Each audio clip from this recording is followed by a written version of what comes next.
கர்த்தர் நாம மகிமைப்படட்டும். இந்த நாளுக்காக, இந்த மாதத்துக்கான வாக்குத்தத்தத்துக்காக நான் ஜெபித்து கொண்டது போது ஆவியானவர் எனக்கு உணர்த்தின ஒரு வேத வசனம் சங்கீதம் 115:12. எல்லாருக்கும் தெரிந்த ஒரு வேத வசனம். சங்கீதம் 115:12. கர்த்தர் நம்மை நினைத்திருக்கிறார், கர்த்தர் நம்மை நினைத்திருக்கிறார், அவர் ஆசீர்வதிப்பார், அவர் ஆசீர்வதிப்பார். பக்கத்துல பார்த்து சொல்லுங்க, கர்த்தர் நம்மை நினைத்திருக்கிறார், அவர் ஆசீர்வதிப்பார். பக்கத்தில் பிடிச்சுக்க கூடாதீங்க கைய. கர்த்தர் உங்களை நினைத்திருக்கிறார், அவர் உங்களை ஆசீர்வதிப்பார். அல்லேலூயா. கர்த்தர் யாரையெல்லாம் நினைச்சிருக்காரோ அவங்களை ஆசீர்வதிச்சிருவார். ஆமென். கர்த்தர் நம்ம என்ன செஞ்சிருக்கிறார்? நினைத்திருக்கிறார். அவருக்கு தெரியும் நம்முடைய நினைவாய்த்தான் அவர் என்ன செய்கிறார்? இருக்கிறார். அவர் நம்ம என்ன செய்கிறவராக இருக்கிறார்? யாரை கர்த்தர் ஆசீர்வதிக்கிறார்? அவர் நினைச்சு ஆசீர்வதிக்கிறது யாரை அப்படின்னா ஒரு 3 பிரிவு சொல்லப்பட்டிருக்கு. ஒன்று, இஸ்ரவேல் குடும்பத்தை அவர் ஆசீர்வதிக்கிறார், ஆரோனின் குடும்பத்தை அவர் ஆசீர்வதிக்கிறார், அப்புறம் கர்த்தருக்கு பயப்படுகிற பெரியோரையும் சிறியோரையும் கர்த்தர் ஆசீர்வதிக்கிறார். அல்லேலூயா. அப்போ அந்த இஸ்ரவேல் குடும்பம், இப்ப அன்றைக்கு இருந்தது இஸ்ரவேல் குடும்பம் என்றால் தேவனால் தெரிந்து கொள்ளப்பட்ட ஒரு ஜனம், வேறு பிரிக்கப்பட்ட ஒரு ஜனம். இன்றைக்கு தேவ சபையில் இருக்கிற ஜனம்.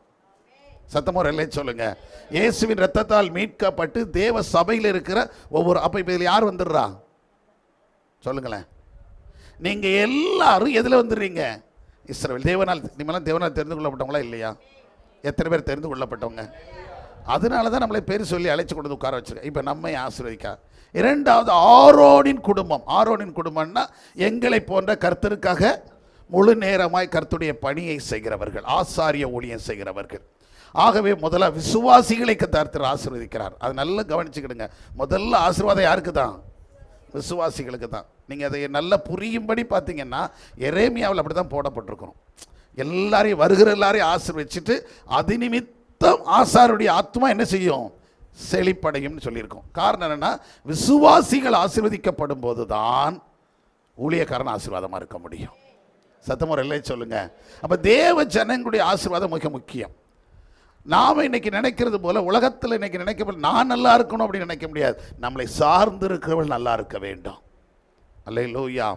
இப்போ இன்னைக்கு உலகத்தில் நம்ம பார்க்க வழி நடத்துகிறவர்கள் எல்லாரும் பார்க்கும்போது அது அரசியல் கட்சிகளாக இருக்கட்டும், இனக்கட்சிகளாக இருக்கட்டும், ஜாதி கட்சிகளாக இருக்கட்டும், ஜாதி தலைவர்களாக இருக்கட்டும், இவங்கெல்லாம் என்ன நினைக்கிறாங்க? வளரும்போது நான் வளரணும், என் பிள்ளைகளை குறித்து என்னை சார்ந்திருக்கவங்களை குறித்து என்ன கிடையாது, கவலை கிடையாது. அவங்க என்ன வேணாலும் அடிக்கட்டும், சண்டை போட்டு எப்படி வேணாலும் போய் விளங்காமல் போட்டு நம்ம சேஃபாக இருக்கோமா? அப்படி தான் இன்றைக்கி உலகம் பார்க்குது. எல்லா இடத்துலையும் பாருங்கள், தலைவர்களுக்கு பாதுகாப்பு அரசாங்கம் கொடுத்துரும். அது அரசியல் கட்சி தலைவராக இருந்தாலும் சரி, சமூக தலைவர்களாக இருந்தாலும் சரி, அவங்களுக்கு என்ன கொடுத்துட்றாங்க? இப்போ Z+ பாதுகாப்பெல்லாம் கொடுக்கக்கூடிய அளவுக்கு நம்ம நாட்டில் என்ன வந்திருக்குது? சூழ்நிலை மாறி இருக்குது. தமிழ்நாட்டிலையும் சரி, இந்தியாவிலையும் சரி, தேசத்துலையும் சரி, மாநிலங்களையும். இதுக்கு முன்னாடி இருந்தவர்கள் அதே நாட்டில் தான் நம்ம இருக்கிறோம். இதுக்கு முன்னாடி இருந்த தலைவர்கள் எல்லாம் தனக்கு ஒரு பாதுகாப்பை வைத்துக்கொண்டு யாரும் என்ன செஞ்சதில்லை, போனதில்லை. சுதந்திரம் அடைவதற்காக போராடினவங்களும் அவ்வளோ இராணுவங்கள் மிலிட்ரிகள் சுற்றி இருந்து குண்டுகளை வைத்து தாக்கின போது கூட அவங்க தனியாக தான் நினைஞ்சாங்க, போனாங்க. ஒவ்வொருத்தர் தலைவர்களை குறித்து பார்க்கும்போது ஆச்சரியமாக இருக்கும். அதாவது நமக்கு சில கட்சிகள் பிடிக்கும், சில கட்சிகள் பிடிக்காமல் இருக்கலாம். ஆனாலும் அவங்களுடைய தியாகங்களை நம்ம என்ன செஞ்சிட முடியாது, மறந்து போயிட முடியாது. அண்ணல் காந்தியடிகள்லாம் அவ்வளோ பெரிய மனுஷன், அவ்வளோ படித்த மனுஷன். ஆனால் அவர் கோவணத்தை கட்டிட்டு நினைஞ்சார். மதுரை தான் அவருக்கு கற்றுக் கொடுத்தது. இங்கே வந்ததுக்கப்புறம் அது வரைக்கும் அவர் கோட் ஷூட் போட்டு தெரிஞ்சவர் தான். எங்கே வந்து தான் கோவணம் கட்ட ஆரம்பித்தார்? மதுரை மண்ணில் வந்து தான். இங்கே வந்து தான் தமிழ்நாடு, தென் தமிழ்நாடு வந்து பார்க்கும்போது தான் இங்கே உள்ள மக்கள் எப்படி இருக்கிறாங்க, அப்போ இதுதான் இந்த ஊரின் அடையாளம், இந்த உலகத்தின் இந்திய தேசத்தின் அடையாளம் அப்படின்னு சொல்லிட்டு அதுக்கப்புறம் தான் என்னத்தை கட்ட ஆரம்பித்தார்? கோவணத்தை கட்டார். அதனால் இவர் வந்து அங்கே லண்டனில் போய் இருக்கும்போது கூட அவன் கேட்கும்போது ஹூ இஸ் தி ஃபெல்லோ அப்படி தான் கேட்டிருக்கான். ஆஃப் நெக்கட் ஃபெல்லோ அப்படி தான் கேட்டிருக்கிறான். ஆஃப் நெக்கட் பக்ரி அப்படி தான் கேட்டிருக்கிறான். எதில்? வட்டமேச மாநாடுக்கு போயிருக்கும்போது. அப்போ தான் இவர் சொல்லியிருக்கார், மோகன்தாஸ் கரம்சந்த் காந்தி அப்படின்னு அரண்டான் அவன். ஏன்னா அவன் நினைக்கிற மோகன்தாஸ் கரம்சந்த் காந்தி வந்து ஒரு பெரிய ஆள் அப்படின்னு நினச்சிட்டு இருக்கிறான். பெரியவர், அவர் படித்தவர். ஏன்னா அவனுக்கு தெரியும் அவர் படித்து வந்தவர்னு சொல்லி. லா படித்தவர், பெரிய சட்டம் படித்து பெரிய லெவலில் இருக்க ஒரு தேச தலைவர்னு அவனுக்கு தெரியும். ஆனால் அவரை நேர பார்க்கும்போது, அங்கே இருக்கும் வட்டமேசா மாநாட்டில் இருக்கிறவனுக்கு நேர பார்க்கும்போது இவர் தான் அவனுக்கு என்ன செய்யலை தெரில. இவர் தான் இந்தியாவின் அடையாளமாய் கோவணத்தோடு தான் போயிருக்கிறார். அல்லேலூயா.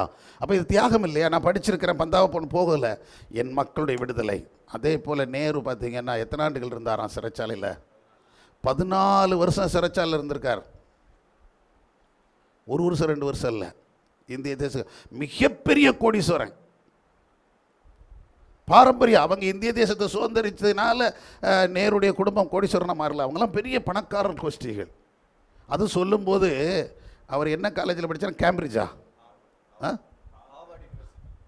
ஹார்வர்டு யூனிவர்சிட்டியில் படிச்சிருக்கிறார். அந்த யூனிவர்சிட்டியில் அவர் படிக்கும்போது, வெளிநாட்டில் படிச்சுட்டு இருக்கிறார், படிக்கும்போது அந்த யூனிவர்சிட்டியில் 3 வாசல் 4 வாசல் இருக்குதான். அந்த வாசல்களில் இவர் எந்த வாசலில் வருவார்னு தெரியாதான். அவங்க அப்பா பெரிய கோடீஸ்வரனாக இருந்ததுனால 4 வாசலில் கார் நிற்குமா. காலேஜ் விட்டு இவர் வெளியில் வரும்போது, யூனிவர்சிட்டிலேருந்து வெளியில் வரும்போது எந்த கார்னாலும் ஏறணுமா. அப்படிங்கிறக்க 4 வாசல் இருக்குன்னா 4 வாசலும் என்ன நின்றுக்கிட்டு இருக்குமா, தினந்தோறும் நிற்குவான் காரு. அப்போ அவன் எவ்வளோ பெரிய கோடீஸ்வரனாக இருப்பான் பாருங்கள். அப்படிப்பட்ட கோடீஸ்வரன் இந்திய தேசத்தின் விடுதலைக்காக 14 வருஷம் எங்கே உட்காந்துருந்தார்? சிறைச்சாலை. அதுதான் என் தியாகம். அது தியாகங்கள். அவங்களாம் எந்த பாதுகாப்பு என்ன செய்யலை, கேட்டுக்கல. காமராஜருக்கு பின்னாடி ஒரு கூட்டம் போய்கிட்டே இருக்கிறாங்க, போலீஸ் போய்கிட்டே இருக்குது, பாயின்னு ஒரு நிறுத்து, அது என்னது அப்படின்னு கேட்டிருக்கார். உடனே ஆண் அடிச்சுட்டு என்ன சத்தம் கட்டே கிடக்குது, ஏன்ட்டு அடிச்சுட்டு போகிறான் அப்படின்னு சொல்லி. ஏன்னா இவருக்கு முன்னாடி என்ன போய்கிட்டு இருக்குது, சைரன் வச்ச போலீஸ் வண்டி போய்கிட்டு இருக்குது. நிப்பாட்டி வச்சு நிப்பாடுன்னு போய் பார்த்துருக்கிறார். அதிகாரிகள் போய்கிட்டு இருக்கா. எதுக்கு அப்படின்னு. இல்லை உங்களுக்கு பாதுகாப்பு. எனக்கு என்ன பாதுகாப்பு, போ உன் வேலையை பாரு, நான் போயிட்டு வந்துடுவேன் அப்படின்னு போயிட்டாரான். எனக்கு ஒரு பாதுகாப்பு வேண்டாம், இந்த டிரைவர் ஓட்டுறாம்ல அவன் போதும், போங்க அப்படி, உங்கள் வேலையை பாருங்கள் அப்படின்ட்டார். ஏன்னா அன்றைக்கி அவங்களுக்கு என்ன கிடையாது, பயம் கிடையாது. இன்றைக்கி அரசியல் கட்சி தொடங்கும் போதே எனக்கு உயிருக்கு என்ன இருக்குது, ஆபத்துக்கு பாதுகாப்பு கொடுக்கணும்னு சொல்லி கேட்டுட்டு தான் எல்லோரும் தொடங்குறாங்க. இதுதான் ஒரு பரிதாபமான ஒரு நிலைமையில் இன்றைக்கி நம்ம நாடு போய்கிட்டு இருக்குது. இப்போ அவங்களுக்கெல்லாம் இந்த இசட் ப்ளஸ் அந்த ப்ளஸ் இந்த ப்ளஸ் எல்லாம் அவங்களுக்கு பாதுகாப்பை தவிர, அவங்களை நம்பி வாக்களித்தவர்களுக்கோ, அவர்களை நம்பி தொண்டர்களாக இருக்கிறவர்களுக்கோ, அவர்களுக்காக எல்லாம் போராடுகிறவர்களுக்காகவோ, அவளை வாழ்க வாழ்கன்னு வாழ்த்துறவங்களுக்கோ எந்த என்ன கிடையாது, பாதுகாப்பு கிடையாது. ஆனால் என் தேவன் என்ன செய்கிறார், முதல்ல யாரைத்தான் ஆசீர்வதிக்க நினைக்கிறாரு? யாரைத்தான் ஆசீர்வதிக்கணும்? அவரை நம்பி இருக்கிற தேவ ஜனத்தை தான் கர்த்தர் ஆசீர்வதிக்க விரும்புகிறார். முதல் ஆசீர்வாதம் யாருக்கு சொந்தமானது? சத்தமாக சொல்லுங்களேன், சொல்லுங்க. முதல் ஆசீர்வாதம் யாருக்கு தான்? விசுவாசிகளாகி எனக்கு தான் சொந்தம். சொல்லுங்க, முதல்ல தேவப்பிள்ளையா இருக்கிற எனக்கு தான் முதல் ஆசீர்வாதம். அதுக்கப்புறம் தான் ஊழியக்காரனுக்கு. எடுத்தோடனே ஊழியக்காரனுக்கு கொடுத்து அடுத்து உங்களுக்கு கொடுக்கறது இல்லை. உங்களை ஆசீர்வதிச்சுட்டு தான் தேவன் ஊழியக்காரனை ஆசீர்வதிக்க ஆரம்பிக்கிறார். அதுக்கப்புறம் தான் ஆரோனின் குடும்பத்துக்கு ஆசீர்வாதம். அதுக்கப்புறம் தான் பார்க்கும்போது என்ன சொல்லியிருக்கிறான், அவரை நம்புகிற கர்த்தருக்கு பயப்படுகிற பெரியோரையும் சிறியோரையும் கர்த்தர் ஆசீர்வதிக்கிறார். யாரெல்லாம் அவருக்கு கூட பயந்து தேவ சமூகத்தில் வர்றாங்களோ எல்லாரையும் ஆசீர்வதிக்கிறார். சத்தமுறையிலே சொல்லுங்க. ஆமாம், அதனால் நமக்கு தான் அந்த முதல் சொந்தம், பிரதானமானவர்கள் நாம தான். அல்லேலூயா. அதனால் நாம் என்ன செய்ய வேண்டியது இருக்குது அப்படின்னு சொன்னால் ஒன்று தான் அங்கே சொல்லப்பட்டிருக்கிறது. இந்த எல்லா பிரிவுக்கும் சொல்லப்படி நீங்கள் கர்த்தரை என்ன செய்யுங்க, நம்புங்கள். 9ஆம் வசனத்திலிருந்து 11ஆம் வசனத்தை வாசித்து பார்த்தீங்கன்னா, இஸ்ரவேல் குடும்பத்தாரே நீங்கள் கர்த்தரை என்ன செய்யுங்கள், நம்புங்கள். அவரே துணையும் அவர்களுக்கு அவர் தான் நமக்கு நல்ல துணை, அவர் தான் நமக்கு நல்ல கேடகமாக இருக்கிறார். அல்லேலூயா. அப்போ பாதுகாப்பு அவர் தான் நமக்கு பாதுகாப்பாக இருக்கிறார். அவர் தான் நமக்கு ஆசீர்வாதத்தை கொடுக்கிறவர், அவர் தான் நமக்கு நன்மை செய்கிறவர், அவர் தான் நம்மை வழி நடத்துகிறவர். அவரை விட்ட வேறு வழி இல்லை. அவரை நம்பணும். பக்கத்தில் சொல்லுங்க, நம்புங்க. சொல்லுங்க, நம்புங்க. யார? அதை பக்கத்தில் இருந்து நம்புங்க. என்ன நம்புங்க அப்படின்றாதீங்க. உங்களை நம்பி என்ன பிரயோஜனம்? கர்த்தரை நம்பணும். அல்லேலூயா. அண்ணே நம்புங்கண்ணே அப்படின்னு சொல்லுங்க. அல்லேலூயா. நம்புங்க, கர்த்தரை நம்புங்க. அவரே அவர்களுக்கு பலனும் அவர்களுக்கு எல்லா கிருபையுமாக இருக்கிறார், கேடகமாக இருக்கிறார், துணையாக இருக்கிறார், பாதுகாப்பாக இருக்கிறார், பராமரிக்கிறவர்கள் ஆசீர்வாதத்தின் ஊற்றாக இருக்கிறார். அல்லேலூயா. அவை நம்பணும். எது இருந்தாலும் இல்லாமல் கர்த்தர் என்னை நடத்த முடியும், அவர் என்னை ஆசீர்வதிக்க முடியும். அவர் என்னை மேன்மைப்படுத்த முடியும். ஏன்னா சங்கீதக்காரன் இந்த குழந்தை சொல்லும்போது 77ஆம் சங்கீதத்தில் நீங்கள் வாசித்து பார்த்தீங்கன்னா அங்கே சொல்லப்பட்டிருக்கிறது, அந்த 5ஆம் வசனத்திலிருந்து 12ஆம் வசனம் வரைக்கும் தன்னுடைய வாழ்க்கையில் கடந்து வருகிற பாதைகளை சிந்தித்து பார்க்குறான். சிந்தித்து பார்க்கும்போது சில காரியங்களை நினைக்கிறான். இன்னும் கர்த்தர் மறந்தாரோ, என்னை கைவிட்டாரோ, என் ஜெபம் கேட்கப்படாமல் போகுதோ, அவர் எனக்கு இரக்கம் செய்ய மறந்து போனாரோ, எனக்கு உதவி செய்ய மாட்டாரோ அப்படிங்கிற எண்ணங்கள்லாம் அவனுக்குள்ள தோணும். ஏன்னா அவன் வர்ற பாடுகள், நமக்கு இருக்கிற பாடுகள், நமக்கு இருக்கிற உபத்திரவங்கள், நெருக்கடிகள், போராட்டங்கள், பிரச்சனைகள், வியாதிகள், பலவீனங்கள், இப்படியெல்லாம் நிந்தனைகள், அவமானங்கள் நம்மை சுற்றி வரும்போது நமக்குள்ள நம்மை அறியாமலே இந்த சிந்தனைகள் என்ன செய்ய ஆரம்பிச்சிருது, வர ஆரம்பிச்சு. அதுதான் அவன் சொல்கிறான். நீங்கள் அதை வீட்டில் வாசிக்கிட்டீங்க, வாச நேரம் ஆகிடும். அவன் ரொம்ப வேதனைப்பட்டுக்கிட்டே இருக்கிறான். இப்படியெல்லாம் இருக்குமோ, இதெல்லாம் சொல்லிட்டு ஆண்டவர் எனக்கு ஏன் இவ்வளோ பிரச்சனை, எனக்கு ஏன் இவ்வளோ பாடுகள், எனக்கு ஏன் இவ்வளோ உபத்திரம், இதெல்லாம் பார்க்கும்போது அவர் என்னை மறந்து போனாரோ, என்னை கைவிட்டாரோ, இனி அவர் இரக்கம் செய்ய மாட்டாரோ, எனக்கு உதவ மாட்டாரோ அப்படிலாம் நினச்சிட்டே வரும்போது அவன் திரும்ப சொல்கிறான், இது என்னுடைய பலவீனம், இது என்னுடைய பலவீனம், இது கர்த்தர் செய்கிறது இல்லை, நம்ம பலவீனம். நம்ம அடிக்கடி நம்ம வீடுகளில் நம்ம சிந்திக்கிற நேரங்கள் தான். சின்ன பிரச்சனைகள் வந்தபோது, சில பலவீனங்கள் வரும்போது, சில போராட்டங்கள் வரும்போது நம்ம எல்லாருடைய வாழ்க்கையிலும் என்ன செய்ய, கர்த்தர் என்ன செய்கிறார் நமக்கே தெரிய மாட்டேங்குது, நம்மளை மறந்துட்டாருப்பா, அவங்களுக்கெல்லாம் நடக்குது, நமக்கு எங்கே நடக்குது, அப்படி நிறைய நேரத்தில் நம்மளே என்ன செஞ்சுக்கிறோம், நொந்துக்கிறோம், நம்மளே விட்டுறோம். ஆகவே அது அப்படி செய்ய வேண்டாங்கிறது அங்கே சொல்லப்பட்டிருக்கிறது. நிறைய நேரங்களில் நம்மளே அப்படி சொல்கிறோம், அது என்னுடைய பலவீனம். அவர் அப்படி நான் எந்த நாட்களை நினச்சி பார்க்குறேன், பூர்வ நாட்களையும் அப்படி வழிநடத்தலுக்கு அதெல்லாம் செய்த தேவன் இப்பொழுதும் எனக்கு செய்ய முடியும். சத்தமுறையிலே சொல்லுங்கள், இன்னும் சத்தமுறையிலே சொல்லுங்கள். ஏன்னா சங்கீதம் 103, 13, 14 நீங்கள் வாசித்து பார்த்தீங்கன்னா அங்கேயும் சொல்லப்பட்டிருக்கு. நல்லா கவனிச்சு பார்த்த வசனத்தை வாசிங்க.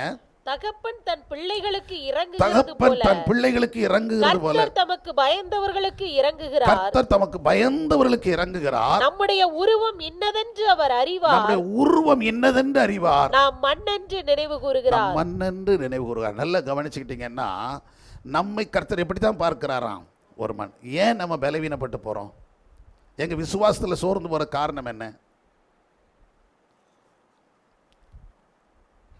நான் கேட்குறது இல்லை கவனிங்க. வியாதி பலவீனம் எல்லாருக்கும் என்ன செய்யும்? சரீரம்னு இருந்தால் அதில் ஏதோ ஒரு பலவீனம் என்ன செய்யத்தான் இருக்கும், வரும். ஆனால் மனசளவில் நம்ம சோர்ந்து போகிறோமே, அதுக்கு காரணம் என்ன? நம்ம யார் தான்? அதான் சொல்கிறேன். நாம் யார் தான்? மனிதர்கள் தான். நாம் மனிதர்கள், நாம் தேவர்கள் அல்ல, தேவதூதர்களும் அல்ல. அப்போ மனிதர்களாக இருக்கிறவனுக்கு அந்த சுவையனை நம்ம எதுலேருந்து வந்தவங்க? மண்ணிலிருந்து வந்தவங்க. அதனால தான் அவர் நம்மை மண்ணென்று நினைவு கூறார். மண் எப்படி தான் இருக்கும்? மண்ணு தானே. மண்ணு என்னங்க சொல்ல மாட்டேங்கிங்க? மண்ணு என்னதான் சொல்லுங்களேன். மண்ணு தான். இவ்வளோ தட்டி மாதிரி மண்ணு கிடக்குது, அதில் கொஞ்சம் தண்ணி ஊற்றுங்க, என்ன போகும்? மண் கரைஞ்சி அப்படியே காணாமல் போயிடும். திரும்ப காஞ்ச பிறகு அள்ளி சேர்த்துக்கலாம், கூட்டி குமிச்சிக்கலாம். அது நிலைக்காது. ஒரு ஸ்திரம் மண்ணுக்கு இருக்காது. மண்ணுக்கு இன்னொரு சப்போர்ட் இருந்தால் மட்டும்தான் அது என்ன செய்யும், நிற்கும். வெறுமனே மண்ணை வச்சு என்ன செய்ய முடியாது, அது போயிடும். அந்த காலத்தில் மண் சுவர் கட்டினாங்க. ஆனால் அந்த மண் சுவரில் அவங்க என்ன சேர்ப்பாங்கன்னா, சில கலவைகளை என்ன செய்வாங்க, கல்லே இருக்காது. பல கூரை வீடுகளுக்கு என்ன இருக்காது, கல் இருக்காது. அந்த மண், அந்த சரல் அதெல்லாம் மிக்ஸ் பண்ணி கொஞ்சம் என்ன போடுவாங்கன்னா, அன்றைக்கி இருக்க சுண்ணாம்புகளை போடுவாங்க. அந்த சுண்ணாம்புலாம் அவ்வளோ ஸ்ட்ராங்காக இருக்கும். அதை மிக்ஸ் பண்ணி அப்படியே கட்டி விட்டுருவாங்க. அது பாட்டுக்கு காலங்க எவ்வளோ மழை பெய்யட்டும் அது பாட்டுக்கு இப்படி நிற்கும். இப்போ நம்ம எல்லாம் சிமெண்ட் போடுதோம், செங்கல் போடுதோம், காங்கிரீட் போடுதோம், எல்லாம் போடுதோம். மழை பெஞ்சோன்னே தண்ணில் கரைஞ்சி வடிய ஆரம்பிச்சிருது. அதனால் நான் எதுக்கு சொல்ல, நல்லா கவனிச்சுக்கிடுங்க. நம்மை மண்ணென்று நினைவு கூறுகிறார். அதனால தான் நாம் பலவீனப்பட்டு, நம்முடைய ஆத்மாவில் பலவீனப்பட்டு, நம்ம விசுவாசத்தில் பலவீனப்பட்டு, நம்பிக்கையில் பலவீனப்பட்டு என்ன செய்ய அப்படின்னு போனாலும் அவர் அமைதியாக இருந்துகிட்டே இருக்கிறாராம். புரியுதுங்களா? நீ என்ன நம்பலை அப்படின்னு சொல்லி தள்ளுறதில்ல. நம்ம நம்பாமல் இருந்தால் கூட நமக்கு செய்ய வேண்டியவர் செய்துக்கிட்டே இருக்கிறார். காரணம் நம்மளை யாராக தான் பார்க்குறாரு, அது அவ்வளோதான். இவன் பெரிய ஆள் அப்படின்னு சொல்லக்கூடிய, நம்ம ஒன்று மண்ணென்று நினைக்கிறதுனால தான் நமக்கு செய்ய வேண்டியதை கர்த்தர் செஞ்சுக்கிட்டே இருக்கிறாராம். இப்போ சில வீட்டில் பார்த்திங்கன்னா சில பிள்ளைகள் கொஞ்சம் போல்டாக ஆக்ரோஷமாக இருப்பாங்க. சில பிள்ளைகள் எப்படி தான் இருப்பாங்க, கொஞ்சம் நறுங்கிக்கிட்டே தான் இருக்கும். அப்போ அந்த பிள்ளைகளுக்கு ஒரு ஸ்பெஷல் என்ன கொடுத்துட்டே இருக்கும், ஒரு கேர். நம்ம வீடுகளில் நம்முடைய குழந்தைகள் காரியங்களையும் சரி, நம்ம பிள்ளைகளை பார்த்துக்கிட்டாலும் சரி, ஒரு ஸ்கூல் எடுத்துக்கிட்டாலும் ஒரு ஹாஸ்டல் எடுத்துக்கிட்டாலும் நீங்கள் பார்த்தீங்கன்னா சிலர் கொஞ்சம் வீக்காகவே இருப்பாங்க. அப்போ அவங்க மேலே அந்த டீச்சர்ஸோ அந்த வார்டனோ பெற்றோர்களோ என்ன எடுக்கிறாங்க, ஒரு கேர் பண்ணுறாங்க. ஏன்னா அந்த பிள்ளைக்கு இருக்கிற பலம் இந்த பிள்ளைக்கு இல்லை, அந்த பிள்ளைக்கு இருக்கிற தைரியம் இந்த பிள்ளைக்கு இல்லை, அந்த பிள்ளைக்கு இருக்கிற செய்ய வேண்டிய இது ஞானம் இவளுக்கு இல்லை. அப்போ கொஞ்சம் நமக்கு என்ன கொடுக்கணும், அவங்கள ஸ்பெஷல் கேர் கொடுத்து அவங்கள உருவாக்கணும், அவங்கள பாதுகாப்பாக இருக்கும். அப்போ தான் அவங்களுக்கு ஒரு நம்பிக்கை பிறக்கும். நம்ம எப்படி இருந்தாலும் நம்ம நேசிப்பதற்கு ஒருத்தர் என்ன செய்கிறாங்க இருக்கிறாங்களா, நம்ம விசாரிக்கிறதுக்கு ஒருத்தர் இருக்கிறாங்க அப்படிங்கிற எண்ணங்கள் உருவாக ஆரம்பிக்கும். சத்தமுறையிலே சொல்லுங்கள். ஆமாங்க, நிறைய பேர் சாதிப்பதற்கு காரணம் என்ன அப்படின்னா அவங்க சுய திறமை கிடையாது, பக்கத்திலேருந்து கொடுக்குற என்னது சப்போர்ட், பூஸ்டிங் அவங்க கொடுக்குறாங்க. பார்த்தா ஊக்கம்தான், உன்னால் எழுத முடியும், உன்னால் சாதிக்க முடியும் அப்படின்னு பக்கத்தில் சொல்கிறாங்க பாருங்கள், அதுதான் அவனை ஜெயிக்க வைக்கும். சத்தமுறையிலே சொல்லுங்கள். இப்போ 10th எக்ஸாம், இன்றைக்கி 12th எக்ஸாம், இங்கே ரூத் உட்காந்துட்ருக்கா, என்ன எழுத போகிறோமோ தெரிலையே அப்படின்னு சொல்லி அவங்க அம்மாவும் எப்படி பாஸ் பண்ணிடுவாளோ என்னமோ தெரில அப்படின்னு உட்காந்துட்டு இருக்கோம். அப்படி தானேம்மா? நான் எதுக்கு சொல்கிறேன், நல்ல கவனி. இப்போ அவளை பார்த்து கவலைப்படாத, நல்லா எழுதுவ, கர்த்தர் உன் கூட இருக்கிறார், இன்றைக்கி போய் பழிச்சு எழுதணும், இங்கே உட்காந்துக்கிட்டு இருக்கிறா. ஆமாம், நம்ம ஆட்கள்லாம் பரிச்சைன்னு வந்துட்டால் ஒரு வாரமாக கோயிலுக்கு வர மாட்டாங்க. ஆனால் நேற்றுக்கும் உட்காந்துருந்தா, முந்தானத்துக்கு உட்காந்துருந்தா நினைக்கிறேன், எல்லாத்துக்கும் உட்காந்துட்டு இருக்கிறா. சின்ன சின்ன உட்கார், கர்த்தர் சமத்தில் உட்காந்தா வைக்கப்பட்டு போகிறது இல்லை. சத்தமுறையிலே சொல்லுங்கள். தேவன் பயன்படுத்திடுவார், தேவன் எழுத உதவிச்சா. அதுக்காக கர்த்தர் தருவார்னு சொல்லி புக்கை தூக்கி மூடி போட்டு குப்பரை அடித்து படிச்சிருந்தா தரமாட்டார். அதாவது ஜெபம் பண்ணணும், அதே நேரத்தில் என்னவும் செய்யணும், பாடங்களையும் படிக்கணும். அதற்குரிய ஞான விவேகத்தை அவர் கொடுக்க ஆரம்பிச்சிருவார். சத்தமுறையில் அப்போ நம்ம பூஸ்ட் பண்ணணும், அந்த பிள்ளைகளை உற்சாகப்படுத்துறீங்க. இருக்கிற பிள்ளைகள் நீ எழுத முடியும், நீ சாதிக்க முடியும், போ, உன்னால் முடியும்டா, தைரியமாக செய்யடா அப்படின்னு சொன்னால் அவன் தைரியமாக அவனுக்கு பலன் இல்லாட்டா கூட அவன் எல்லாம் செய்ய முடியும். இதை தான் கர்த்தர் நமக்கு செய்கிறார். நம்மை மண்ணென்று நினைவு கூறுறதுனால தான் நம்மை புறம்பே தள்ளாதபடிக்கு நம்ம கூட இருந்தே நம்மளை உற்சாகப்படுத்தி கொண்டே வருகிறார். சத்தமுறையிலே சொல்லுங்கள். அது மாத்திரமல்ல, இன்னும் நீங்கள் வாஸ்து பார்த்தீங்கன்னா சொல்லப்பட்டிருக்கிறது, அவர் நம்முடைய செய்கைகளையோ அன்பையோ மறந்து போகிறதுக்கு எப்படிப்பட்டவர் இல்லை, அநீதி உள்ளவர் அல்ல என்று சொல்லி எபிரேயர் புஸ்தகம் 6ஆம் அதிகாரம் 10ஆம் வசனத்தை வாசித்து பாருங்களேன். ரொம்ப அருமையான ஒரு வார்த்தை. எபிரேயர் புஸ்தகம் 6ஆம் அதிகாரம் 10ஆம் வசனம். எபிரேயர் 6:10. உங்கள் கிரியையும், ஏனென்றால் உங்கள் கிரியையும் நீங்கள் பரிசுத்தவான்களுக்கு ஊழியம் செய்ததினாலும், நீங்கள் பரிசுத்தவான்களுக்கு ஊழியம் செய்ததினாலும் செய்து வருகிறதினாலும் தமது நாமத்திற்காக காண்பித்த அன்புள்ள பிரயாசத்தையும் மறந்து விடுகிறதற்கு தேவன் அநீதி உள்ளவர் அல்லவே. சத்தமுறையிலே சொல்லுங்க. நாம் என்ன செய்கிறோமோ அதை மறந்து விடுவதற்கு நம்முடைய அன்பின் பிரயாசங்கள், நாம் செய்கிற செய்கைகள், இவைகளெல்லாம் மறந்து போவதற்கு தேவன் யார் அல்ல, அநீதியுள்ளவர் அல்ல. சத்தமுறையிலே சொல்லுங்க. நம்மை கர்த்தரமை நினைத்திருக்கிறார், அவர் நம்ம என்ன செய்கிறார், ஆசீர்வதிக்க. காரணம் என்ன அப்படின்னா நமக்குள்ள பலவீனம் இருக்குது. ஐயோ கர்த்தர் என்னை மறந்தாரோ, என்னை வெறுத்தாரோ, என்னை தள்ளினாரோ. சில நேரங்கள் சில பிரச்சனைகள் போராட்டங்கள் வரும்போது, சில பாடுகள் உபத்திரவங்கள் வரும்போது பல நேரங்களில் நம்ம சோர்ந்து போய் இப்படிப்பட்ட நினைக்கிறோம். ஆனாலும் அவர் அப்படி நினைப்பதில்லை. அவர் நம்மை மண்ணென்று நினைவு கூர்ந்து நம்மை மறுபடியும் நேசிக்கிறவராக இருக்கிறார், மறுபடியும் தூக்குறார். அது மாத்திரமல்ல, இங்கே சொல்லப்பட்டிருக்கிறது, நாம் செய்து வந்த காரியங்கள், நாம் சில வயசுலேருந்து கர்த்தரை அறிந்து கொண்ட காலம் முதற்கொண்டு தேவனுக்காக செய்த ஒவ்வொரு பணிகளையும் கர்த்தர் கண்ணோக்கி பார்க்கிறவராக இருக்கிறார். அதனால் அதை மறந்து போகிறதுக்கு அவர் எப்படிப்பட்டவர் அல்ல, அநீதி உள்ள தேவன் அல்ல, அவர் நம் நினைவாக இருக்கிறவர். சத்தமுறையிலே சொல்லுங்க. ஆமாம், அநீதி உள்ளவர் இல்லை. நம்ம மறந்துடுவோம். மனுஷன் வேற சில நேரங்களில் மறந்து போவாங்க, சில நன்மைகளை மறந்து போயிடுவாங்க, சிலர் செய்ததை மறந்துட்டு அவங்க பாட்டுக்கு போவாங்க. வாழ்ந்துட்டோம், பெரிப்பாயிட்டோம் அப்படின்னு சொல்லும்போது அப்படி தூக்கி போட்டு போய்கிட்டே இருப்பாங்க. அவங்களாம் ஏமாத்திரம் போடா அப்படின்னு போயிடுவாங்க. நேரத்துக்கு அண்ணே என்ன தெரிலப்பா, உன்னை பார்த்து இல்லை அப்படிமா. ஆனால் ஒரு காலத்தில் வீட்டில் என்ன எனக்கு எப்படியாவது உதவி செய்யுங்கண்ணே, என் பிள்ளை படிக்கணுமே அப்படின்பா. படித்து முடித்து மேலே வந்தோன்னே அதெல்லாம் ஒன்றும் இல்லை நான் அப்படின்னு சொல்லி மாதிரி போகிறேன். அந்த நான் என்கிற எண்ணங்கள் அவனுக்குள்ளே உருவாக ஆரம்பிச்சிடும். ஆனால் தேவன் அப்படிப்பட்டவர் அல்ல. நாம் எந்த நிலையிலிருந்து கர்த்தருக்காக வாழ்ந்தோமோ அந்த பிரயாசங்களையும் அன்பையும் மறந்து போவதற்கு தேவன் அநீதியுள்ளவர் அல்ல. அல்லேலூயா. இன்னும் சத்தமுறையிலே சொல்லுங்க. அவரோட பிரயாசங்களை மறந்து போக மாட்டார். என்னால் நம் நினைவாக. அதனால தான் சொல்லப்பட்டிருக்கிறது. அதே சங்கீதக்காரன் சொல்லும்போது 128 2 நீங்கள் வாசித்து பார்த்தீங்கன்னா, அந்த பிரயாசத்தின் பலனை நீ என்ன செய்வாய்? கைகளின் பிரயாசத்தை நீ உன் சாப்பிடுவாய். கைகளின் பிரயாசம் நீங்க என்ன செய்தீங்களோ, ஊழியக்காரருக்கு செய்ததா இருக்கலாம், விசுவாசிகளுக்கு செய்ததா இருக்கலாம், தேவாலயங்களுக்கு செய்ததா இருக்கலாம், மிஷனரிகளுக்கு செய்ததா இருக்கலாம், கர்த்தருடைய நாமத்தின் மித்தம் யாருக்கெல்லாம் ஏழை எளியவங்களுக்கெல்லாம் நீங்க செய்தீங்களோ அதற்குரிய பிரயாசத்தை கர்த்தர் மறந்து போவதற்கு அநீதியுள்ள தேவன் அல்ல. நம்ம எந்த அளவுக்கு பிரயாசப்பட்டு செய்திருக்கிறோமோ அந்த நெருக்கத்துக்கெல்லாம் பலனை கர்த்தர் கொடுக்க. உன் கைகளின் பிரயாசத்தை நீ என்ன செய்வாய்? சாப்பிடுவாய். உனக்கு பாக்கியமும் நன்மையுடைய. கரங்களை தட்டி கர்த்தரை மகிமைப்படுத்துங்க. உன் கைகளின் பிரயாசம் அவர் மறந்து போறதில்லை. நம்முடைய கை பிரயாசத்தை மறந்து போக மாட்டார். அதற்குரிய பலனை கர்த்தர் கொடுக்கிறவராய் இருக்கிறார். பக்கத்தில் சொல்லுங்க, நீங்க என்னென்ன ஆண்டவர் நிமித்தம் பிரயாசப்பட்டீங்களோ, எந்த அளவு ஆண்டவர் மேல அன்பு வச்சுறீங்களோ அந்த அன்பின் பிரயாசத்தை கர்த்தர் மறந்து போக மாட்டாரு. ஏன்னா நாம் ஆராதிக்கிற தேவன் அநீதியுள்ளவர் அல்ல, அவர் நீதியுள்ள நியாயாதிபதியாக இருக்கிறார். அவர் நித்திய ராஜா. அல்லேலூயா. அவர் நிரந்தரமாய் நம்மோடு கூட இருக்கிறபடினா அவர் என்ன சொல்ற, பிரயாசத்துக்கு பலனை கொடுப்பா. பக்கத்தில் சொல்லிருங்க, நீங்க என்ன பிரயாசப்பட்டீங்களோ அதுக்கு பலன் கட்டாயம் கிடைக்கும்.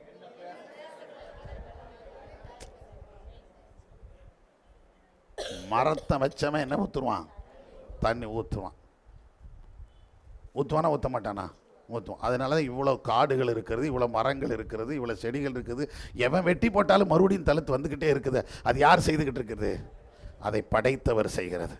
இந்த மரத்தை வச்சவன் தண்ணி ஊற்றுவான். நம்ம வீட்டில் இருக்கிற மரத்துக்கு வேணால் நம்ம தண்ணி ஊற்றுவோமே தவிர, ஊரில் இருக்கிற, நாட்டில் இருக்கிற, காட்டில் இருக்கிற மரத்துக்கெல்லாம் நம்ம ஊற்றுறது கிடையாது. அதை படைத்தவரே ஊற்றுகிறார். அதே போல் இந்த பூமியில் எவன் நம்மளை புறம்பே தள்ளிட்டாலும் கர்த்தர் நமக்கு செய்ய வேண்டியதை செஞ்சுக்கிட்டே தான் இருப்பார். நம்மளை ஆசீர்வதிச்சுக்கிட்டே தான் இருப்பார். நம்முடைய கையின் பிரயாசத்தை நம்ம என்ன செய்யணும்?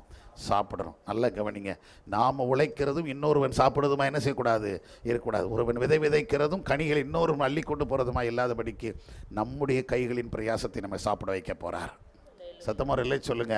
ஏன்னா நான் அதில் ஒரு அர்த்தத்தை நான் சொல்லிடுறேன், நல்லா கவனிச்சு புரிஞ்சுக்கிடுங்க. உன் கைகளின் பிரயாசத்தை.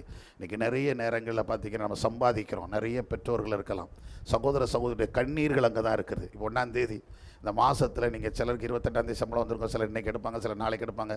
ஆனால் ஒரே ஒரு வருத்தம் எனக்கு இருக்கிறது. அது நீங்கள் கவர்மெண்ட் எம்ப்ளாயிஸ் எப்படி இருக்கீங்கன்னு தெரில, இல்லை ப்ரைவேட் எம்ப்ளாயிஸ் நீங்கள் எப்படி இருக்கீங்கன்னு தெரில, but I feel my self. நீங்கள் வேலை பார்க்குறவங்க, நீ வேலை பார்க்குறவங்க, பார்த்தவங்க, நீங்கள் எப்படி அதை ஃபீல் பண்ணுறது தெரியல. நான் அதில் உணர்கிறேன். எனக்கு அது கில்ட்டியாக, வேதனையாகவும் தெரிகிறது, வருத்தமாகவும் இருக்குது, வருத்தமாக இருக்குது. என்ன அப்படின்னு சொன்னால், ஒரு காலத்தில் வேலை பார்த்தோம், கஷ்டப்பட்டு வேலை பார்த்தோம், சம்பாதிச்சோம். ஏதோ 5 ரூபா சம்பளமோ, 20 ரூபா சம்பளம், 100 ரூபா சம்பளமோ, 1000 ரூபா சம்பளமோ, அந்த மாதம் முடிஞ்சோன்னு 1000 ரூபாயோ 1200 ரூபாயோ அந்த 1ஆம் தேதியோ 7ஆம் தேதியோ ஒவ்வொரு இதில் பொறுத்து இருக்குது. ஒவ்வொரு டிபார்ட்மெண்ட்டில் 1ஆம் தேதி இருக்குது. அதே மாதிரி சில இடங்களில் வந்து 5ஆம் தேதி சம்பளம், சில இடத்துல 7ஆம் தேதி சம்பளம், சில இடத்துல 10ஆம் தேதி சம்பளம். அது மாதம் அப்படி தான் கிடைக்கும். அந்த சம்பளத்தை அன்னைக்கு அவ்வளோ பேர் வரிசை நிற்பாங்க. அந்த பாயிண்ட் நம்பர் சொல்ல அந்த கம்பெனிகளில் வந்து நிற்பாங்க. கவர்மெண்ட்டாக இருக்கட்டும், நம்பர் சொல்ல அப்படி வந்து அந்த நம்பர் கொடுக்கும்போது அந்த டேபிளில் அவங்க கொண்டு வந்து ஒவ்வொருத்தரும் இந்த கவரை கொடுக்கும்போது அந்த பணத்தை கையில் வாங்கும்போது அவ்வளோ பெரிய சந்தோஷங்க. ஆனால் இன்றைக்கி அது என்ன செய்யலை. இப்போ எங்கே கிடக்குது? ஆன்லைனில் ஏறுது. இதில் எத்தனை பேர் நீங்கள் சந்தோஷப்படுறீங்கன்னு நினைக்கிறீங்க? இன்றைக்கி வேலை பார்க்குறீங்க, ஆனால் திருப்தி இல்லாமல் இருக்கிறீங்க. அன்றைக்கி வேலை பார்த்தவங்க திருப்தியாக இருந்தாங்க. ஏன்னா அந்த சம்பளம் 1000 ரூபா சம்பளம்லாம் எங்கே வந்துருச்சு? நான் உழைத்தேன், இந்த மாதம் முழுது உழைச்சதுக்கு. அப்படி கையில் வாங்கும்போது அவ்வளோ பெரிய சந்தோஷங்க. ஆனால் அதில் கடன் இருக்குது, அதில் வட்டி கட்டணும். எல்லாமே நம்ம கையில் வந்து தான் நம்மகிட்ட இருந்து அது என்ன செய்யுது? போகுது. இப்போ எங்கேருந்தே கரைஞ்சிக்கிட்டு இருக்குது. வேலை பார்த்த சம்பளம் நம்ம கண்ணாலே என்ன செய்கிறதில்ல, பார்க்க முடியாத நிலைமை. இது நீங்கள் ஃபீல் பண்ணுறதில்லோ, நான் எனக்குள்ளே அந்த வருத்தம் இருக்கிறது. எப்படி இந்த சிஸ்டத்தை எவன் கொண்டு வந்தான் அப்படின்னு சொல்லிட்டு. எல்லா கம்பெனிகளும் சாதாரண தீப்பெட்டி ஆஃபீஸில் 10 பேர் வேலை பார்த்தா 10 பேருக்கு சம்பளத்தை எங்கே எடுக்க வேண்டியது இருக்குது? பேங்க். அது எவ்வளோ வேதனை தெரியுமா? நீ அந்த மாதத்தில் கரெக்டாக 1ஆம் தேதி 5ஆம் தேதி எங்கள் சம்பளம் அப்படியே கையில் கொடுத்தா அவங்க வாங்கும்போது அவங்களுக்கு அவ்வளோ சந்தோஷம் இருக்குங்க. கையில் கொடுத்து விடும்போது அவ்வளோ மன நிறைவு. ஏன்னா அந்த உழைச்சதுக்கான பலன் எங்கே கிடச்சிருச்சு? கையில் நம்ம பார்க்குறோம். அதில் ஒரு பக்கம் இருக்குது, இல்லைன்னு சொல்ல வாங்குகிறோம். அதான் ஒருத்தன் சொன்னான், காலை முதல் மாலை வரையும் கஷ்டப்பாடுபட்டு சம்பாதித்து சம்பளத்தை வாங்கும்போது கையில் எடுக்கும்போது அதில் எவன் முகமலாமல் தெரியுது, என் முகத்தை தவிர அப்படின்னா. அதாவது கஷ்டப்பட்டு உழைக்கிறோம், சம்பாதிக்கிறோம். அந்த காசை வாங்கின உடனே முதல்ல என்ன வருது? வீட்டு வாடகை கட்டணும், கரண்ட் பில்லு கட்டணும், பலசரக்கு கடன் அடைக்கணும், காய்கறிக்காரனுக்கு கடன் அடைக்கணும். இது போக நம்ம ஜவுளிக்கு ஏதாவது வாங்கியிருந்தோம், வீட்டில் உள்ள பொருட்கள் ஏதாவது வாங்கியிருந்தோம், எலக்ட்ரானிக்ஸ் பொருள் ஏதாவது வாங்கியிருந்தோம், அதுக்குரிய டியூ கட்டணும். டூ வீலர் டியூ கட்ட வேண்டியது இருக்கும், 4 வீலருக்கு டியூ கட்ட வேண்டியது இருக்குது. இப்படி ஒன்று ஒன்றா அப்படி கட்டி முடிச்சு கையில் பார்த்தீங்கன்னா கடைசியில் என்ன தான் இருக்குது? காலி. அதுதான் அவன் சொன்னான், எவன் முகம் இல்லாமல் தெரிகிறது என் முகத்தை தவிர அப்படிங்கிறான். நான் கஷ்டப்பட்டு உழைச்சேன், ஆனால் என் முகத்தை இங்கே நான் பார்க்கல. முதல்ல ஒரு 1000 ரூபாய் எடுத்து பார்க்குறேன், அது என்னது கரண்ட் பில்லு வருது. அடுத்து 2000 ரூபா எடுத்தால் வீட்டு வாடகை வருது. அடுத்து 2000 ரூபா எடுத்து பார்த்தீங்கன்னா இவனுக்கு கடன் வந்தது. அடுத்து 2000 ரூபா பலசரக்காரனுக்கு வருது. அடுத்து 10,000 ரூபா வாங்கினா 9,500 ரூபாய்க்கு என்ன வந்துருச்சு?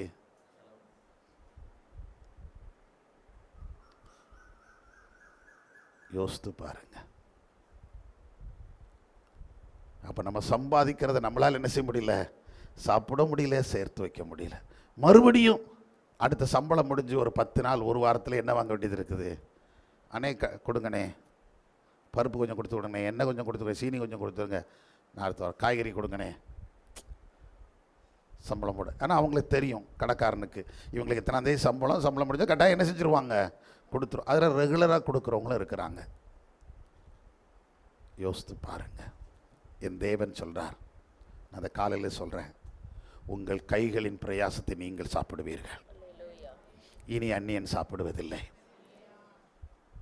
இன்றைக்கி நிறைய நேரங்களில் வாங்கின பொருட்களுக்காகவோ வாங்கின கடன்களுக்காகவோ நம்ம என்ன கட்டிக்கிட்டு இருக்கிறோம்? கடன் அடைக்கிறது மட்டும் இல்லைங்க, அந்த கடனோடு கூட என்ன கட்டுறோம்? வட்டி தாங்க வாழ்க்கையில அழிச்சிக்கிட்டு இருக்கிறது. வட்டி கட்டியே நிறைய குடும்பங்கள் என்ன ஆகிட்டு இருக்குது? அப்படியே தேஞ்சு பாழாய் போயிடுறோம். இந்த வட்டி கட்டுறது எவ்வளோங்கிறது நான் ரொம்ப அனுபவிச்சிருக்கிறேன்.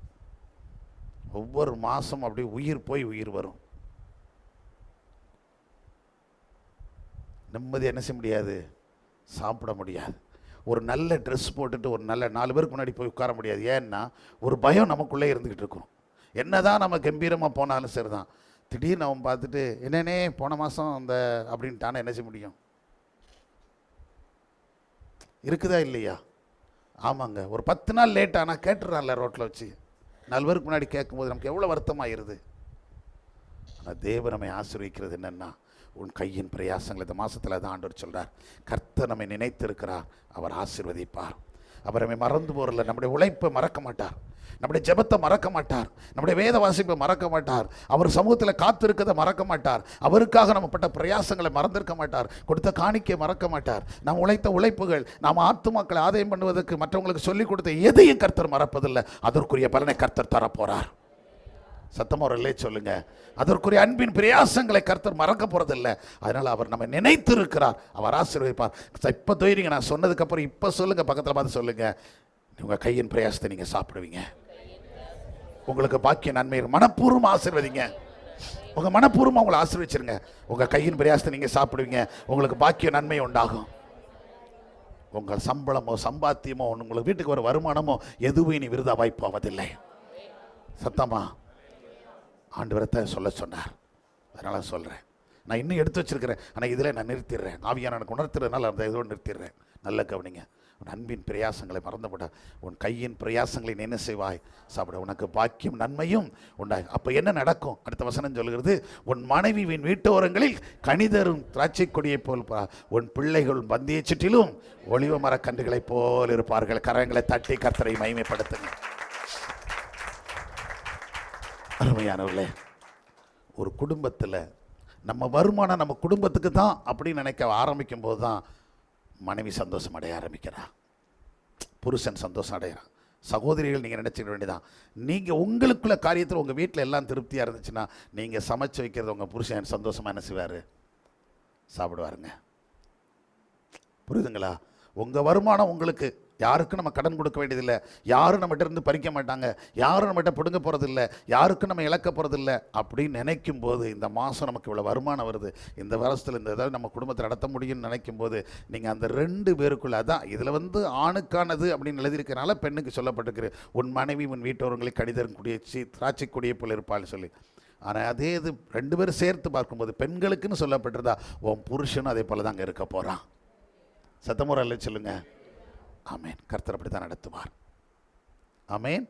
அந்த திராட்சை கொடி அப்படின்னு ஏன் சொல்லப்பட்டிருக்கிறது அப்படின்னா, அந்த இஸ்ரவேல் ஜனத்திற்கு அன்னைக்கு இருந்தது அவங்க சந்தோஷப்படுத்துகிற ஒரு மிகப்பெரிய கருவி என்னது தான் திராட்சை. இப்போ நம்ம ஊரில் எடுத்துக்கிட்டிங்கன்னா எல்லா வீட்டுக்கு போனோன்னே என்ன கொடுப்பாங்க? போனவுடனே கேட்குறது என்ன தான்? அண்ணே ஒரு டீ குடிக்கிங்களா தான் கேட்பாங்க. அண்ணே ஒரு டீ இருங்க, ஒரு டப் போட்டது. அப்போ அது கொடுத்தா தான் உங்களுக்கு என்னது? கொடுத்த உடனே அவங்களுக்கு ஒரு மன நிறைவு. ஒரு டீயை கொடுத்துட்டோம், ஒரு டீ. நம்ம இல்லைன்னா அப்படி தான் சொல்லுவோம். நம்ம வெளியில் போனால் கூட போனால் ஒரு டீ குடின்னு கூட கேட்க மாட்டாப்பா அப்படின்னு சொல்கிறாங்களே இல்லையா? அப்போ அந்தளவுக்கு அந்த டீங்கிறது ஒரு விலையேற பெற்று தான் நம்ம வீட்டில் இருக்குது. அது ரொம்ப பெருசாக கிடையாது. ஆனாலும் அந்த வீட்டுடைய மன நிறைவை திருப்திப்படுத்துகிற ஒரு காரியம், வந்தவங்களுக்கும் சரி கொடுக்குறவங்களுக்கும் சரி ஒரு மன நிறைவு. அதனால தான் எல்லாம் அந்த கலாச்சாரம் நம்ம நாட்டில் இருக்குது, நம்ம ஊருக்குள்ளே இருக்குது. யார் வீட்டுக்கு போனாலும் முதல்ல என்ன கொடுக்கணும்னு நினைக்கிறோம்? டீயோ காஃபியோ. நம்ம சிலர் கேட்பாங்க, ஆனால் காஃபி வேணுமா டீ வேணுமா என்ன கிடைக்கும்? சிலர் கொடுக்க சொல்லும்போது எனக்கு காஃபி வேண்டாம் டீ வேண்டாம், வேறு ஏதாவது பால் எதாக இருந்தால் கொடுங்களேன், நான் அதை குடிக்க மாட்டேன் அப்படின்னா அதை கொடுக்குறவங்களும் இருக்காங்களா இல்லையா? இப்படிலாம் இருக்காங்க. சரி, ஏதோ நான் என்ன சொல்கிறேன்னா, ஏதோ ஒன்று அவங்களுக்கு கொடுக்குறோம். நம்ம இந்த கொடுக்கும்போது கூட மனநிறைவாக இருக்கும். அப்போ சந்தோஷப்படுத்துறது. அப்போ ஒரு புருஷனுக்கு கடனே இல்லைன்னா அந்த மனைவி அவனை சந்தோஷப்படுத்தி கொண்டே இருப்பா.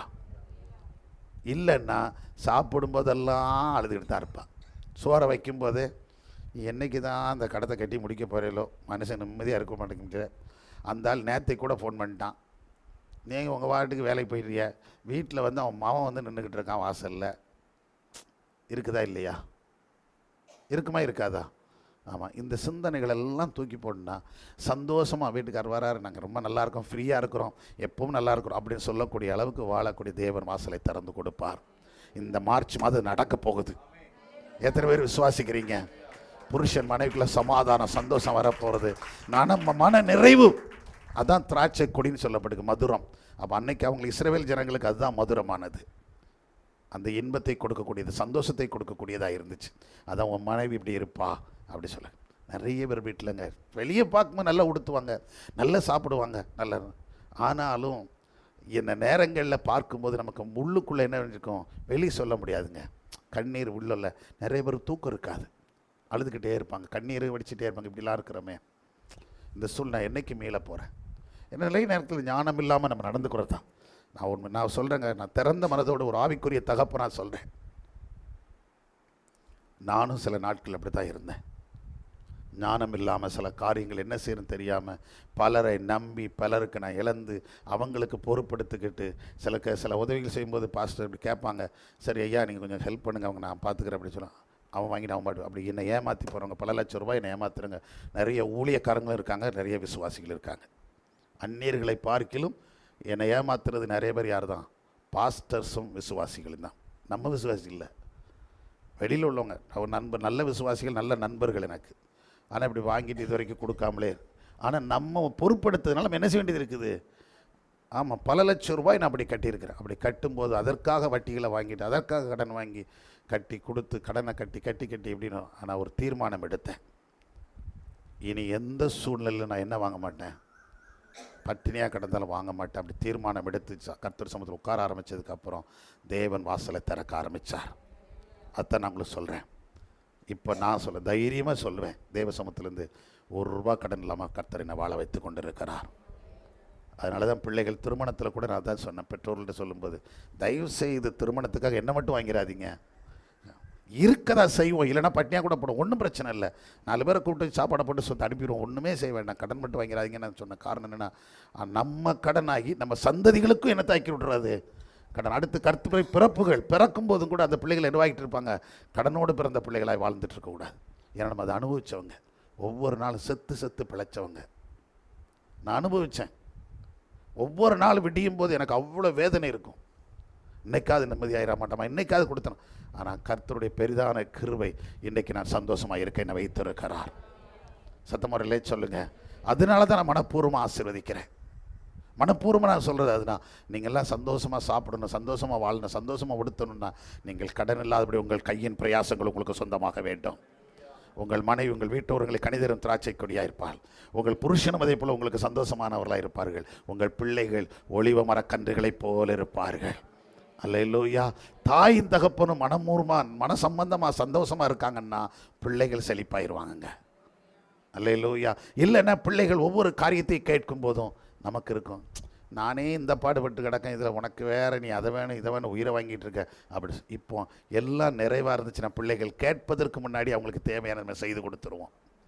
அந்த பிள்ளைகளுக்கு ஒரு ஏக்கம் இருக்குன்னு தெரியுது. ஒரு பெற்ற தகப்பன், அந்த தகப்பனுடைய எண்ணங்கள், தகப்பனுடைய சுபாவம் அதுதான். எதையுமே வாயை திறந்து சொல்ல மாட்டான், நான் செய்கிறேன்னு சொல்ல மாட்டான், நான் வாயை திறந்து தருவேன் அது தருவேன்னு சொல்ல மாட்டான். தாயாவது சொல்லிடுவாங்க, உனக்கு நீ இதை பண்ணி நான் அப்படி செஞ்சுடுறேன், நான் அப்படி செஞ்சு கொடுத்துறேன் இப்படி செஞ்சு கொடுத்துருவேன் சொல்லுவாங்க. ஆனால் பெற்றோர் தகப்பன் வந்து மேக்ஸிமம் சொல்கிறதே கிடையாது, சைலண்டாக இருப்பாங்க. ஆனால் அவனுக்கு தெரியும் என் பிள்ளைக்கு இதை செய்யணும் அப்படின்னு சொல்லிட்டு மனதில் ஓடிக்கிட்டே இருக்கும். என் மகளுக்கு இதை செய்யணும், என் பையனுக்கு இதை செய்யணும், என்னவனை வாழ வைக்கணும், இப்படிலாம் பண்ணணும் அப்படிங்கிற சிந்தனை ஓடிக்கொண்டே இருக்குங்க. அதாங்க தகப்பனுடைய சிந்தனை. கேட்காமலே அது என்ன செஞ்சிட்ருக்கோம். அப்போ எப்போ கிடைக்கும் அப்படின்னா நாம் நிறைவாக இருக்கும்போது தான் பிள்ளைகளுக்கு எல்லாம் தானாக கிடைக்கும். அப்போ நம்முடைய பிள்ளைகள் ஒளிவு மரக்கன்றுகளை போல எழுங்க ஆரம்பிச்சிருவாங்க. சத்தமுறை இல்லை சொல்லுங்களேன், ஆமாவா இல்லையா? தேவன் அப்படி ஆசீர்வதிக்க விரும்புகிறார். அல்லேலூயா. கர்த்தர் நம்மை அப்படி ஆசீர்வதிப்பார். தேவன் சீயோனிலிருந்து நம்ம என்ன செய்வாரு? ஆசீர்வதிப்பார். பரலோகத்தின் தேவன் சொல்லுங்களேன், கர்த்தர் சீயோனில் நம்மை ஆசீர்வதிப்பார். ஆமென். ஒவ்வொருத்தருடைய இருதயத்தில் நீங்களே சொல்லுங்க, என் கையின் பிரயாசங்களை நாங்கள் சாப்பிடுவோம். சொல்லுங்க, நீங்களே சொல்லுங்க, எங்கள் கையின் பிரயாசங்களை நாங்கள் சாப்பிட போகிறோம். எங்கள் வீட்டினுடைய ஆண்களோ பெண்களோ நாங்கள் மகிழ்ச்சியாக இருக்க போகிறோம். திராட்சை கொடிகளைப் போல மகிழ்ச்சியாக மற்ற ஒருவருக்கு ஒரு இன்பமாக இருக்கத்தக்கதாக எங்களை மாற்றப் போகிறார். எங்கள் பிள்ளைகள் ஒளிவ மரக்கன்றுகளைப் போல செழிக்க போகிறாங்க. கர்த்தர் எங்களை சீயோனில் ஆசீர்வதிக்க போகிறார். அவர் என்னை நினைத்திருக்கிறார், அவர் என்னை ஆசீர்வதிப்பார். ஓ ரபன சங்கலா துனல ரிபா பாபா பாபா தலலரரர இக்கனா துனல ரபா பாபா பாபா ஷதுனல் இக்கனா துனி மினி அசுதனி மினபல வர் ஷபப பாபா தனியந்தன பல பல பல. எஸ், எத்தனை பேர் விசுவாசிக்கிறீங்க? எத்தனை பேர் விசுவாசிக்கிறீங்க? கர்த்தர் நம்மை ஆசீர்வதிக்க போறார். எல்லாரும் அப்படியே ஜெபம் பண்ணுவோம். கர்த்தர் சமூகத்தில் வைங்க. இன்னும் நிறைய இருக்குது, ஆனால் டைமில் நான் முடிச்சிடறேன். நான் கர்த்தருக்கு சித்தமானால் தொடர்ந்து ஞாயிற்றுக்கிழமை நான் உங்களோடு பேசுகிறேன். ஜெபம் பண்ணுவோம். அவர் நம்மை நினைத்திருக்கிறார், அவர் நம்மை ஆசீர்வதிப்பார். சொல்லுங்க, அவர் என்னை நினைத்திருக்கிறார், அவர் என்னை ஆசீர்வதிப்பார். எல்லாரும் சொல்லுங்க, அவர் என்னை நினைத்திருக்கிறார், அவர் என்னை ஆசீர்வதிப்பார். என் கையின் பிரயாசங்களை அவர் மறந்து போடுவதற்கு அவர் அநீதியுள்ளவர் அல்ல. அவர் என் நினைவாக இருக்கிறார், அவர் எல்லாவற்றையும் செய்து முடிப்பார். அவர் என் நினைவாகவே இருக்கிறார், என் நினைவாகவே இருக்கிறார். சங்கீதக்காரன் 40:16-17 இப்படி சொல்கிறான். அந்த வசனத்தை, அந்த அதிகாரம் முடியும் போது ஒரு வார்த்தை சொல்கிறான், என்னையே நினைத்து கொண்டுங்க. ஹி திங்க்ஸ் ஆல்வேஸ் அப்படின்னு பண்ண, என்னையே அவர் சிந்தித்து கொண்டு இருக்கிறார், என் நினைவாகவே இருக்கிறார்னு சொல்கிறான். நம்ம நினைவாக அவர் இருக்கிறாருங்க. நம் நினைவாக இருக்கிற தேவனை நம்ம எல்லாரும் கர்த்தரை ஸ்தோத்திரம் பண்ணுவோமா? எல்லாரும் மகிமைப்படுத்துங்க, எல்லாரும் மகிமைப்படுத்துங்க. என்ன நம் நினைவாக இருக்கிறவர், நம்மை மறந்து போகாதவர், நம்மை அநீதியுள்ள தேவன் இல்லாதபடிக்கு நம் பிரயாசங்களை நினைவு கூறுகிற தேவன், நம்ம அன்பின் பிரயாசங்களை மறந்து ஒரு அநீதியுள்ள தேவன் அல்ல. அவர் நம் நினைவாக இருக்கிறவர், நம்மை மண்ணென்று நினைவு, நம்முடைய குறைவுகளை நிறைவாக்குறவர், நம்மோடு கூட இருக்கிறார். நம்முடைய பிரயாசத்தின் பலனை நமக்கு தரப்போறார். அவர் என்னை ஆசீர்வதிப்பார். Yes Lord. எங்கள் அன்பின் பரலோக தகப்பனே, இந்த காலைவேளை நம்முடைய சமூகத்தில் எங்களை ஒப்புக் கொடுக்கிறோம்ப்பா. கர்த்தர் நம்மை நினைத்திருக்கிறார், அவர் நம்மை ஆசீர்வதிப்பார் சொன்ன வாக்குத்தத்தத்தை எங்களுக்கு கொடுத்திருக்கீங்க. எங்களை நினைச்சு எங்க நினைவாய் இருந்து எங்களை ஆசீர்வதிக்கிற தேவன் நீர் ஆண்டவரே. நாங்கள் செய்கிற காரியங்கள், நாங்கள் கடந்து வந்த காரியங்கள், எங்கள் சிந்தனைகள், செயல்கள் எல்லாவற்றையும் நீர் நினைவு கூறுகிற தேவன். அதை நினைச்சு நீர் எங்களை ஆசீர்வதிக்கிறீரப்பா. காலை வெள்ளும் சமூகத்தில் எங்களை ஒப்பு கொடுக்கிறோம்ப்பா. இந்த மாசத்துக்காக இந்த வார்த்தையை தந்துட்டீங்க. நீர் எங்கள் அன்பின் பிரயாசங்களை மறந்து போவதற்கு நீர் அநீதியுள்ளவர் அல்ல, நீர் எப்பொழுது நினைவுள்ளவர், எங்களை சிந்திக்கிறவர், எங்கள் நினைவாகவே இருக்கிறவர். ஆண்டவரே,